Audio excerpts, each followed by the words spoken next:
This one virtual wholesale deal made me $10,535 without ever leaving my house. In this video, I'm gonna be breaking down exactly step by step what I did from the first call all the way to the closing table. Because the reality is, virtual wholesaling is one of the fastest way to scale and make the most amount of money while still from your house, never ever having to leave. Before we actually get started very quickly, if you can hit a like, if you can hit a comment, if you can subscribe, it costs nothing and it means the world to me. So what is virtual wholesaling? Wholesaling in simple terms is when you're calling sellers to see if they want to sell their house. If they give you a yes and you have a price that they agree to, you send them a contract, they sign, you have 30 to 45 days to close. But don't worry, you don't have to actually buy the house. I know it's a bit scary. So what you do is within that 30-45 window, you have to be able to find a buyer that would be able to buy it for a higher price. If you cannot find a buyer, if it doesn't make sense, you simply cancel the contract and you're in the clear. There are 4 departments of this business. So we have lead generation, we have acquisition, we have disposition, and then we also have transaction coordinator. Lead generation is a form for you to bring in leads. What is a lead? Someone who is interested in selling. And then we have acquisition. So once we get the lead, it goes into our acquisition department. So our acquisition is simply to get the contract. That is their goal. Once they get the contract, they're done.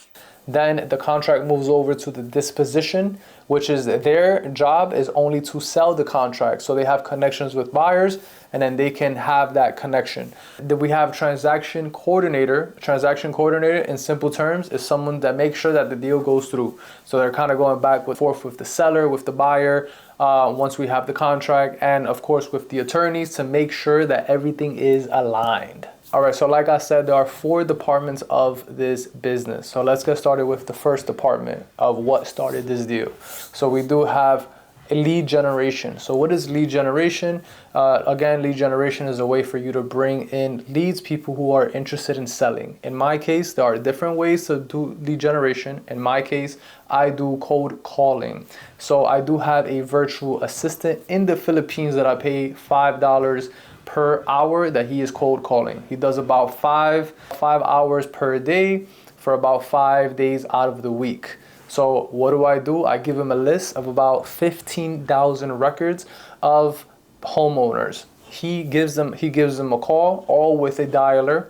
If you are looking for a dialer, please let me know in the comments and I can recommend the best dialer that I have found in this industry. So he is calling. It calls about 8 to 10 people at the same time. So in this situation, he was able to get in contact with this person, and this person said, yes, I am interested in selling. What is your offer? It's always the same thing, right? So he's like, hey, no problem at all. Let me just connect you with Javi and he'll be able to give you an offer. No problem. He gives me the information. Once he gives me the information, now we're moving over to the acquisition part. In this situation, I am the acquisition part of this business. So she calls, I give her a call. Hey, this is Javi, how's it going? I'm kind of the acquisition manager here. Just kind of want to get a little bit more information, see what's going on. I gather information, I try to get some pain points and see what is the reason for them selling. There's no point of giving them an offer if they don't really even care if they sell or not, right? So we want to know, why are they selling? Quick tip, never use the word why, because why triggers people. Because they're like, why are you asking me why? You know, so just say, hey, what's the reason for you selling? This looks like a very nice property. What's the reason for wanting to sell this one? So in this situation, this person was a long distance landlord. It was inherited for years and they were tired of dealing with this situation. So what did they say? Hey, give me an offer. I saw that there was motivation there. So what do I do here? So I asked her for the offer. She was smart. She was like, no, you give me your offer. I'm like, no problem. Let me run back. Let me get my numbers. So I did my ARV. I did my calculations. I like to typically stay within 50 to 60% of ARV. That way I know that I can still make money because my buyers are willing to pay 65 or even more. It all depends. So I offered them $104,500. Quick tip here, you never want to give them an actual price that is a round number. You kind of want to make it seem like if it was specifically calculated. So I told her $104,500, right? So she agreed immediately. She said, yeah, this kind of works. Let me speak to my sister because she's also in the deed.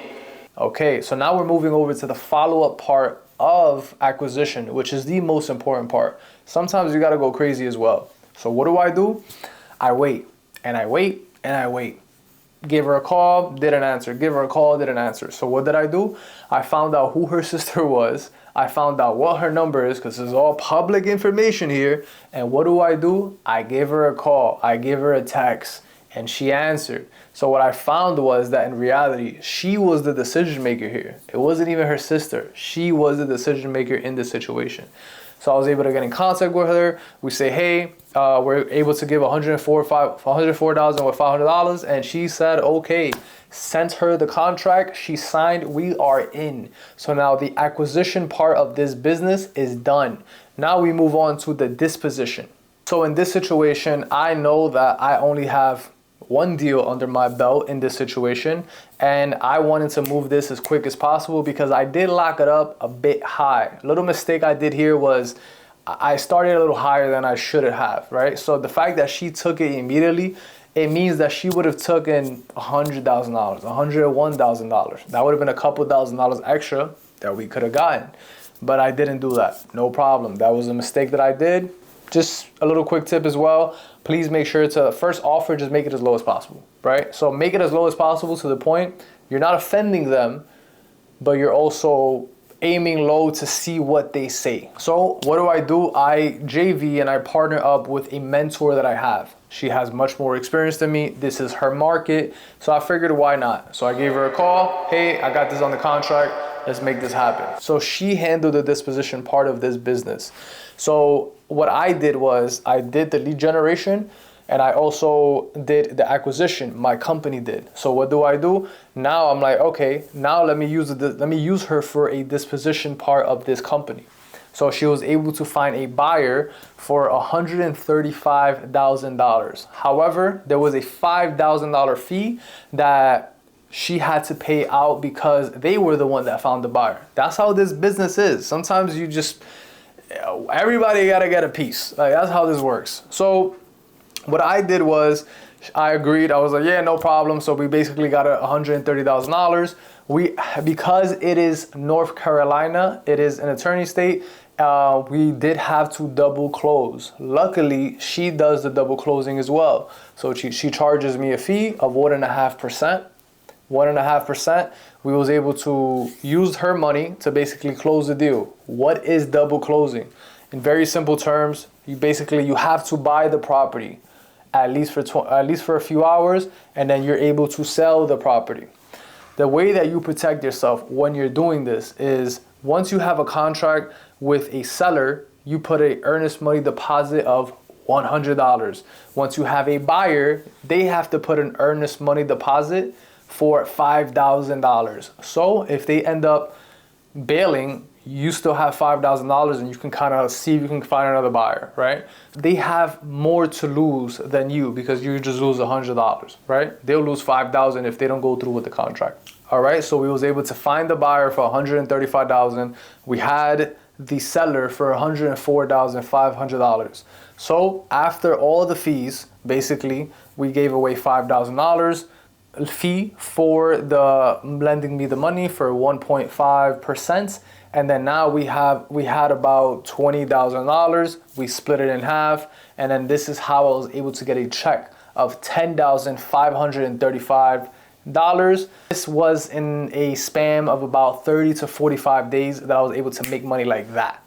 So key lesson here, what I personally learned is first focus on one side of the business. Once you master that, move on to the next, and then now you have an entire business, right? So I was able to get my virtual assistant in hand. I got everything done. I have that person here that is generating leads. I solved this part of the business. Now we have the acquisition. I am learning the acquisition. I'm learning how to get things under contract. So now I want to keep my focus on learning that. So what do? I'm partnering up with her. That way she worries about the disposition. She worries about the transaction coordinator. And I'm continually following up and trying to get things under contract. That is what I recommend for everybody. First, focus on cold calling. Once you master that, you're getting leads, you're making offers. Then if you have the money, hire that out and then move on to acquisition. Then once you have that done, hire that out and then move on to disposition, and your focus should only be in disposition later in the future. So if you like this video, if you stuck all the way to the end, I really do appreciate it. Please hit a comment, please subscribe, please like. It doesn't cost anything and it means the world to me. I'm open to any questions here. Please leave a comment if you have any questions, or reach out to me personally and I would be glad to help you, all free. No need to pay me at all. Like, I just want to help here and I want to give value here. All right, see you guys in the next one. Bye.